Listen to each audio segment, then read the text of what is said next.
So today we talked to a guy named Jason Garrison. Now we started off this whole conversation talking about his hometown in Haleyville, Alabama, and the interesting things there. We talked about his dad. Now here's the crazy thing about his dad. His dad was one of 18 kids. I did not stutter. 18 kids who he learned the say yes work ethic to, that has really propelled this guy to massive success. We would go down the journey of a divorce that blindsided him and how that shaped him and how that helped him find Jesus, but also being in an industry. So here's the thing I want people to understand is like, he was in an industry for 16 years and doing well. Had a mind shift and went in a different direction and is absolutely doing wonderful in that industry. You are going to love this 2-part episode with Jason Garrison.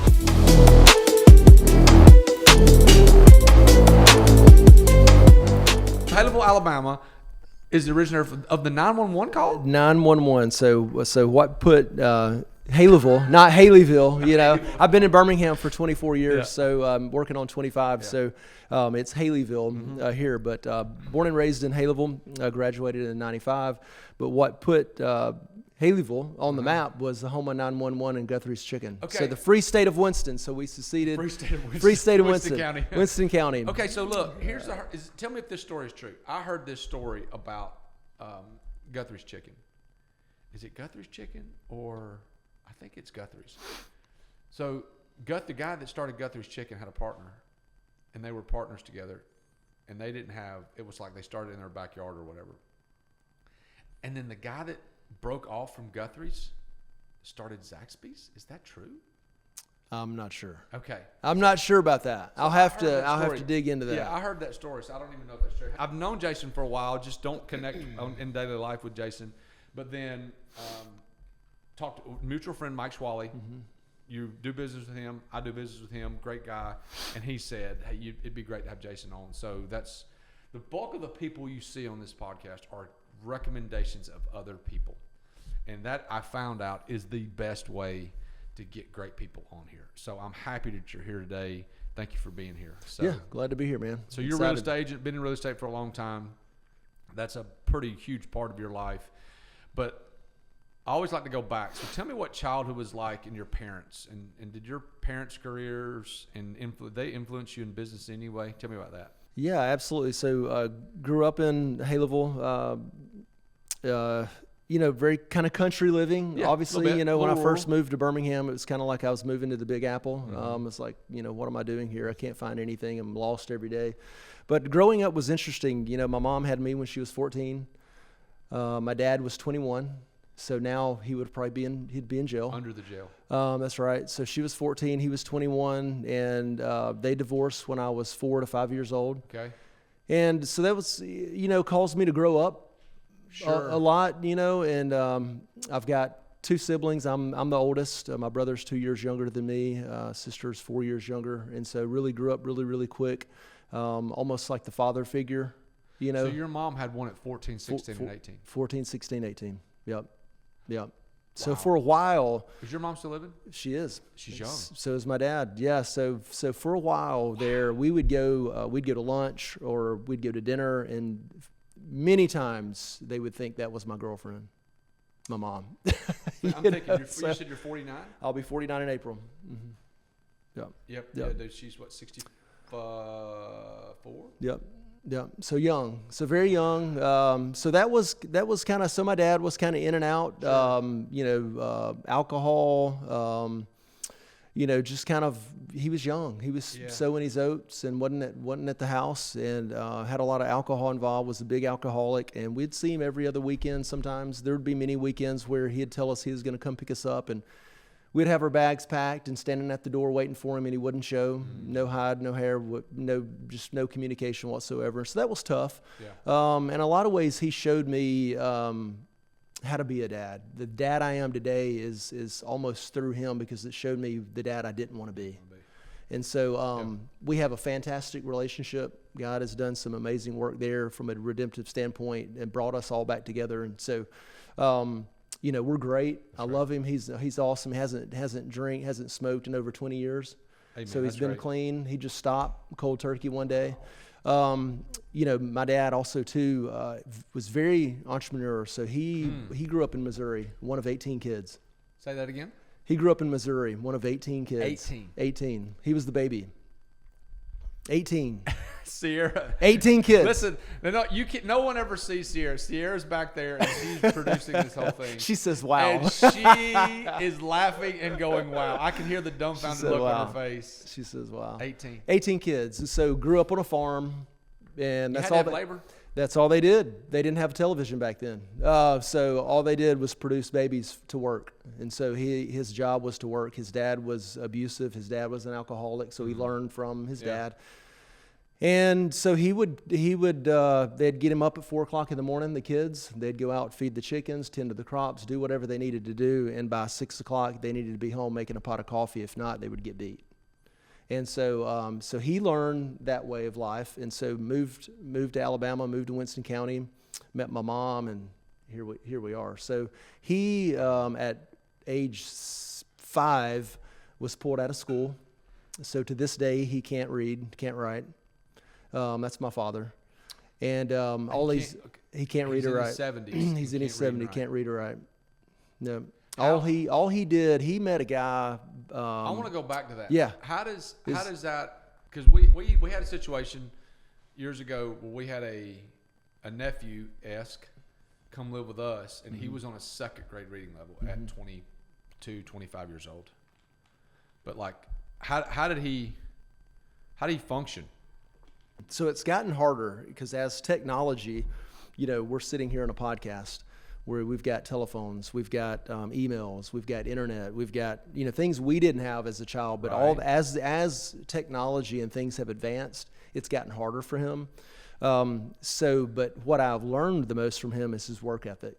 Mm-hmm. He is one of the hardest workers that you'll ever see in your life. He to this day, he'll be up at 4:00 in the morning and he's working. And so he met a guy named Doc Boschel, and really that saved his life. In the fact that so my dad was looking for work. He was a chiropractor.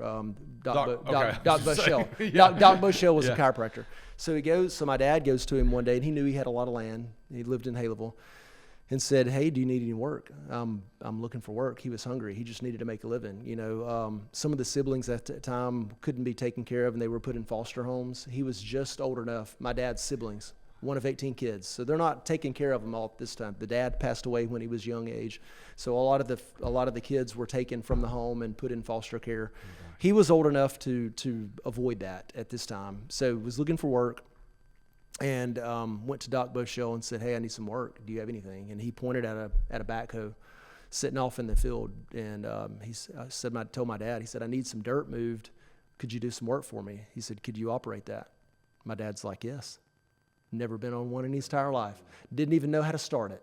And he said, "Okay, yeah, I've got it. What do you need done?" So Doc Boschel gave him some instructions, told him to move some dirt. Here's what I need done. He went to the tractor, sat down, looked around. How do I start it? What do I do? Figured it out, and that's what he's done for his whole entire life. And then he ran for a number of years when I was young, Garrison Excavating. He laid anything from water lines to septic tanks to dug ponds to dug dams. Like he knew how to make money. And he would never tell anybody no. If he didn't know how to do it, he'd go figure it out. And if he didn't know how to do it, he'd get somebody who knew how to do it and work through. So it's kind of goes back to a great book I read once before, Who Not How. Yeah, if you don't know how to do it, find somebody that knows how to do it. But he was that person. And so that's kind of what he's instilled in me is hard work. Never say no. You learn how to do it. Mm-hmm. And have a positive attitude, work hard, get every day like you're in charge of your situation. And a great mentor has told me since that, you got to pray like it's up to God, but work like it's up to you. And so, but that's one thing my dad taught me is hard work, for sure. And if you want something, you go out and get it. So he can't, I'm going back to this. He can't text. Cannot text. He can't. In fact, it's pretty funny. Yesterday he FaceTimed me, and I almost fell out. I had to pull over because I was driving. I said, "How did you FaceTime me?" He said, "I don't know. I was just pressing buttons." I was like, "Dad." Jason, that's amazing. I was like, "Dad, you don't even know." I said, "Do you even know how you did that?" He said, "I had no idea." Can't do it again. And then when his face popped up, we were talking. I was like, "Oh, what a refreshing to be able to see your face on the phone talking to you and knowing you don't even know how to." Like he just doesn't know. He's always clicking around, and at any given time, the phone's off or it's on silent, or if it's who knows. But. Man, oh man. So But he's a trip. So He's a trip. He was a massive influence as far as just like, I mean, it's like you said, I've had bosses before that were wonderful bosses, but they taught me more about what not to do. That's right. As much as what to do. But you've had the bosses that have been the same. That's right. So the high school, when you were a kid, what did you want to be when you grew up? Michael Jordan. Athlete, just like everybody. Michael Jordan. Perfect. You know, Yeah, I mean, grew up watching the Bulls, Scottie Yeah. Pippen, Michael Jordan, Horace Grant, like, you know, had the 23 jersey. all like, of us did, yeah. I wanted to play basketball and fly through the air just like him. And, you know, white boys can't jump. They can't. So, No. I used to be able to dunk at one point, though. Yeah. Not today. Not today. Now, did you go to college? You know, I went through, it was a fun journey there. I did go, but I didn't finish. Yeah. What I ended up doing in 1995 when I graduated, had no idea what I wanted to do. Sure. You know, my life was, I don't know, it was I had fun in school. Basketball was a huge part of that. Yeah. But I had no idea. You know, again, I had my mom she was getting up, going to work, raising 3 kids. My dad was obviously gone a lot of that time, so really didn't have much direction. Was just kind of left to my own to kind of figure things out, and just didn't really know what I wanted to do. So we had a big factory in Haleyville. We've got a lot of trailer plants and things like that going on. And so I started working at a place called MZH, and they manufactured sleeping bags at the time. And so I started working there and just doing odd jobs there, working in the shipping department, in the distribution center. And learned a lot there, but also learned very quickly, this is not my life. Sure. I am not going to do this Just for for a a living. season. I see these people, I became good friends with them, but they struggled, you know, and this was their life. They hated what they were doing. Every single day they were getting there, and I was literally punching a clock. And then to leave and to exit, once I got there and to leave, and I was like, I'm not doing this. I can't do this. And so I started to go into Northwest Shoals Community College, and thought I wanted to be a teacher. Thought, man, I love kids. I'd love to be an elementary teacher. How cool is that?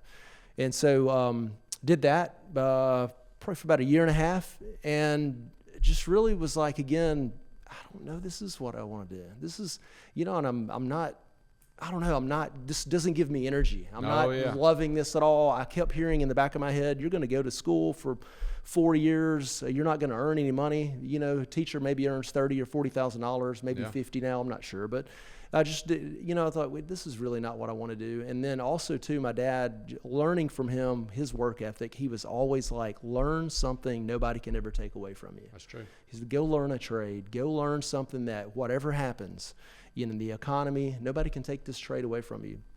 And so I always had that kind of ringing in the back of my head. And so stepped away from Northwest Shoals, moved to Jasper, started going to Bevel State, and then my dad's like, look, go into HVAC. Okay. Go learn heating and cooling, go learn about furnaces.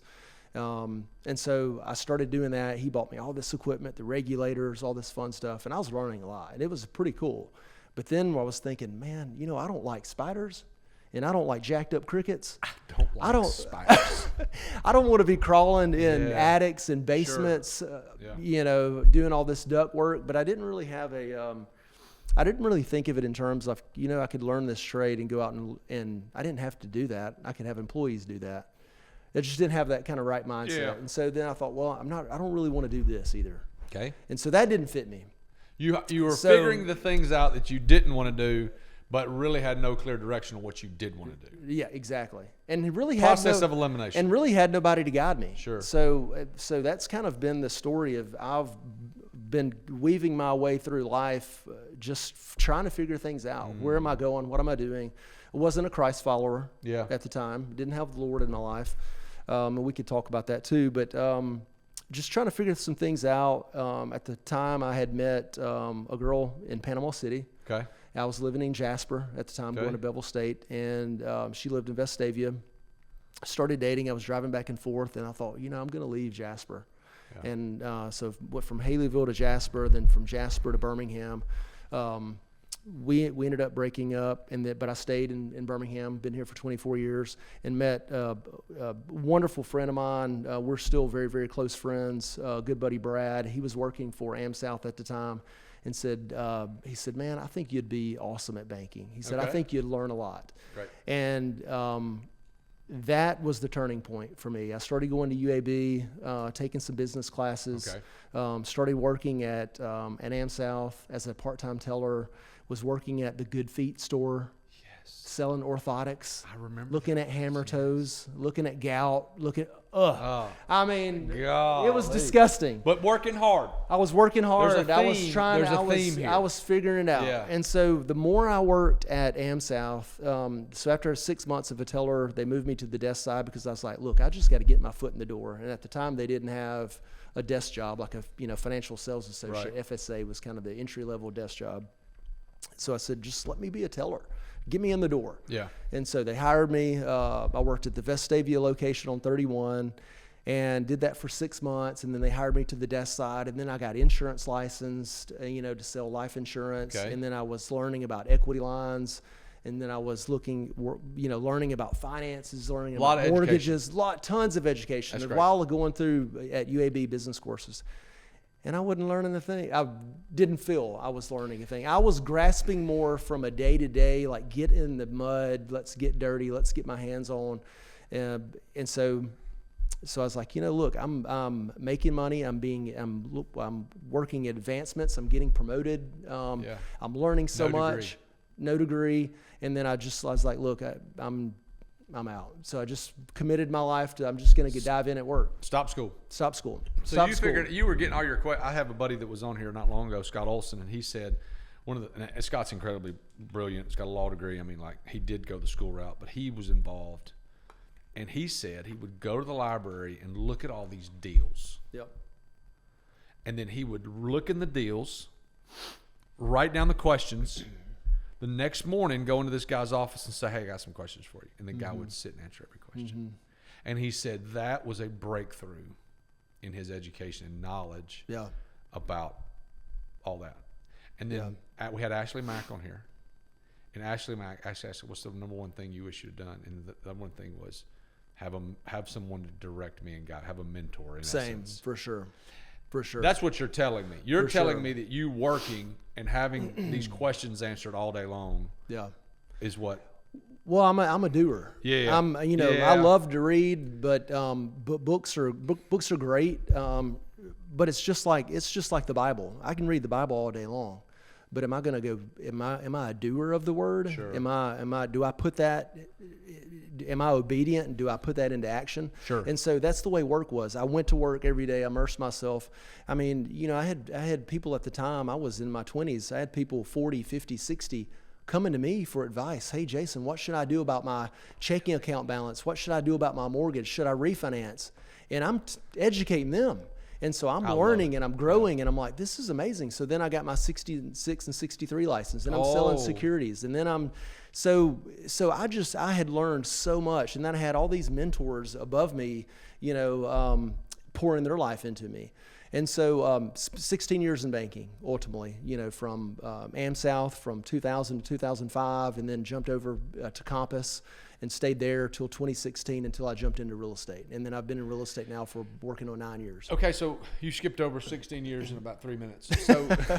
So tell me why the transition from one bank to another, people do that all the time. That's not a big deal. I hate to say it, but I don't really care about that. But tell me why, after 16 years, what was the trigger to get you out of banking and into real estate? Yeah, great question. So there was a lot going on. So during that 16 years, I had gotten married. Okay. I'd met my wife, ex-wife now. Yeah. And I see where this is going. Yeah, we were married. We were married for about 9 years. Yeah. And out of that marriage came a beautiful son, Barron. Actually, on Monday he turns 15. So he's ninth grade. 10th grade. Will be next year, 9th grade. He's in 8th grade now. Perfect. So you got old kids. He's awesome. He's old. He's old first grade. He is, but we held him back in kindergarten just because he needed a little more. That's good. All of our kids are that age. Yeah, it's perfect. Now, where does he go? Vestavia, Pizzitz. Yeah, he's a great kid, awesome kid. But his mom and I at the time, 9 years, again, we didn't have Lord in our life. We didn't have Christ in our life. We didn't have Christ centered in our marriage. We didn't have him as our firm foundation. And I grew up that way. And kind of backtrack just real quick. So I guess going through high school, if I dated someone and they went to church, I'd go to church with them on a Sunday. Who doesn't? Hey, if you're in Alabama, yeah, exactly. So, but every time I walked into church, I walked out feeling a lot worse than I went in. Because I always felt whoever was be delivering the sermon of that day, I mean, they were pointing at me. It felt like every single day, every single Sunday there when I would go, telling me why I was going to hell.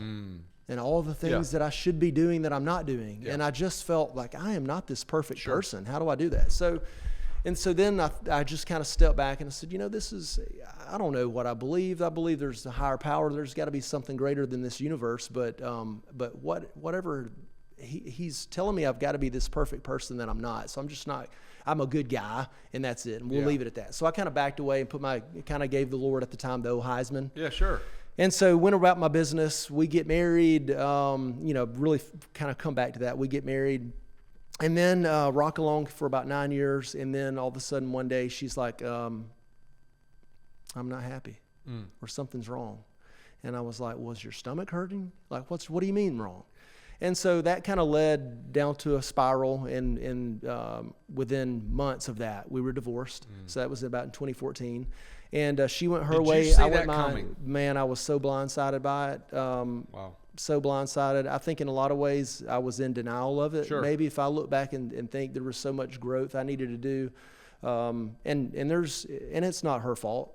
It takes two to tango. It's a two. So I've got as much responsibility in that and in that failure that she did. And but I've learned so much, and God's done an amazing work in me. But so I was depressed. I was hurt. I felt like I'd been castrated. Barron at the time was 4. And so I was rocked, man. It really hurt me. And I was working at BBVA, so Compass. When I started with them, they turned into BBVA, and now it's PNC. And so learning a lot, still growing there. But at the time, that divorce really did a number on me. And I was kind of at a time in my life in 2014, 2015 and moving into 16, I didn't know what I was doing, where I was going. I was lost. I was hurt. I was broken. I was down. I was depressed.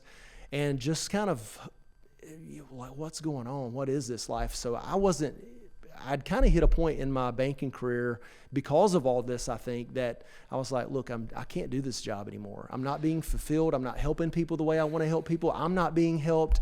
And I was like, I'm going to go out and buy lawnmowers and weed eaters, and I'll cut grass before I do this again. But do you think that, because before all this craziness, this being blindsided by a wife that walks in and says, I'm done. Yeah.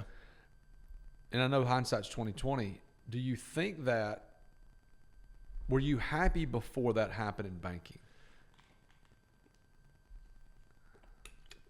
Good question. So, I was getting to the point when that happened with my ex-wife and I was becoming unhappy at work. I'd kind of hit a point in my career. I felt like, I'd learned so much. I was helping people. At this time, I'd moved from more of retail to commercial, and I was in commercial banking. So I started working with business owners in that $5 to $10 million range of securing SBA loans and financing commercial equipment, commercial property, and I like that. And that's what started up getting me kind of in tune with more of like real estate. But it felt like I was building a lot of relationships, but because we had such a narrow box that we were looking for in the lending side, I'd come out and meet Thomas, and we'd get to know each other. And we'd hit it off, and Thomas would want to go buy something, a piece of equipment, and lo and behold, I just couldn't help you. Maybe your DTI, your debt to income ratio was too high. Maybe your income was too low that year, or maybe it was seasonal, or maybe it just didn't fit in the right box. Sure. From a business perspective of what we were looking for. And then Hard I was like, part Thomas, about a big bank. I love you and I'd love to do business with you, man, but I can't help you. And then I found myself over and over and over. Well, then so I just was like, I want to help people. Sure. And so then the divorce happens. And then so all that kind of, this perfect storm just kind of happened. And in 2016, I started listening to a podcast called Bigger Pockets. Yeah. and love Bigger Pockets. I mean, I have learned so much. I mean, they do a good job. Do a fantastic job. So during this time too, again, had not accepted Christ into my life. I was divorced. So let's go to this. Yeah. When did you find Jesus? Because that's a very, very important part of this whole story. Yeah. Oh, huge part. Yeah. Huge part. In the end of 2015, we'll say the beginning of 16. So all of this stuff is culminating. The divorce, getting out of banking, finding, I mean, you have a 2015, 2016 is like an incredibly important time in your life from a tragedy standpoint to a redemptive standpoint. So tell me about like how you figured out that you needed Jesus. The biggest. So I had, so I'm a reader. I love to read every night. And so it's pretty funny. Don't laugh. So, from a tactical standpoint in the military, you see a lot of red lights. Yeah. So they do that because they're going in from a light room to a dark room, Sure. or because it doesn't dilate your eyes. And so I love to read at night, and I started reading at night, and I'd have my nightstand on, and so I'd read, and I'd get tired of the book would hit me in the face, but then I'd turn out my lamp and go to sleep, and I'd be wide awake because your eyes are dilating, So I thought, it just dawned on me. I was like, from a tactical standpoint, they do that. So I went and got a camping light and put it on my head and turned the red light on, and I'd read with the red light on every night, and then I'd turn it off and be asleep in 2 seconds. I still do that today. Yeah. And you can see just fine, but it doesn't put strain on your Sure. eyes. And so I know that's funny, and people say you're weird for doing that. No, it's but good. So I started doing that. I read every night. So I found this website called All Pro Dads, and started by Tony Dungy, and wonderful Christian content. So it was teaching me things about how to be a Christian leader, a Christian father, a Christian husband, a friend, how to walk with Jesus, how to seek the Holy Spirit. And so I was being fed, and I didn't feel like I was proactively seeking Jesus, but I was seeking Jesus in that, and I didn't really know I was seeking him. So I was reading one night, and all of a sudden, and I wish I could go back and find this exact article, but I was reading, I had my red lamp on, and that night, I saw the brightest light. The Holy Spirit had visited me. It was like a plane had landed in my bedroom, like the biggest light. It was so bright, and it was a split second. But that split second, I was like, that's it. This is it. So I immediately jumped on my phone and went to the website, All Pro Dad's website, and found that they had small groups, and reached out. And I said, listen, here's what just happened. I need to meet with somebody. Why? I didn't know. I said, I had no idea. But I knew right then what I needed in my life, and it was Jesus. And so I'd emailed. They had kicked my email over to a guy named Rich Van Houten. Okay. And he's, Rich is like my spiritual father. Sure. I met with him this morning, so we meet weekly. And so he called me the next day and said, "Hey, what are you doing for lunch?" And I was at Compass Bank at the time, BBVA, sitting there at my desk, and I don't know who you are, or I don't know. He said, but let me take you to lunch. We'll meet at Chick-fil-A 5 Points. And so I went to Chick-fil-A 5 Points and met him, sitting face to face like this with a Bible between us, and I was bawling my eyes out, just hurt, broken. Gave him my whole entire story. He shared his story with me, and from that day on, started discipling me, started reading the Bible with me. We started in John, and then Matthew, Mark, Luke. Yeah. Went through all the Gospels. We're just getting all this just fed. Sure. And at probably the third or fourth meeting, he had asked me, he said, "Are you ready to accept Christ into your life?" And I was just like, yes. Yes. And I said, "I can't wait." And he said, "Well, you bow your head and say this prayer." And I did. And he'll tell you, he said, from that day on, when you looked up after that prayer, like your eyes were open, like your backbone, you stood up straighter. And it was just, it was awesome. Man. And ever since that, from 2015, 16, it's just been this wonderful, wonderful journey of growing and just being and so going back to that, going to real estate. So that's what led me there. And so I found Christ in my life. In 2016, we were going through a lot of changes at BBVA, and our president left. Our division was being kind of separated. And so the Lord at that time knew that, I'm a very dedicated person. I will not give up. Yeah. But he also knew that to the point that I was like, I'm going to force you to leave here. And so I was fired because of my production, because of my heart wasn't in it. I didn't want to do it. But I thought, I'll stick it out. It's going to get better. I'll keep trying. And so, but I needed that. he needed to kick me out the door because he knew I was never going to fly without me being kicked out of the nest. And so right then I said, you know what? I'm done with banking. I'm never going to go back to this again. The easy thing to do would go find another bank. And I could have easily done that. I had several calling. And I was like, no, I'm not. I want to get into real estate. Real estate is it. I feel like I'm being drawn there. And so for 2 months after I left banking, I spent 2 months in the library every day. Had my sack lunch, had my backpack, had my notes, studying for the test every day. I mean, I was there so much. I had people coming to me asking me where books were.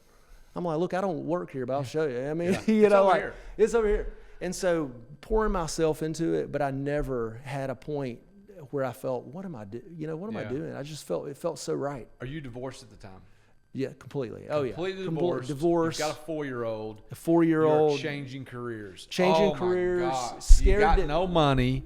Exactly. You're got a 4-year-old. You don't have a wife, and you're studying to be a real estate agent. So for 16 years, I'd been in the corporate world where I got a paycheck every 2 weeks, where I got health benefits, where I had a 401k, where I got bonuses every quarter. To all that going to zero, nothing.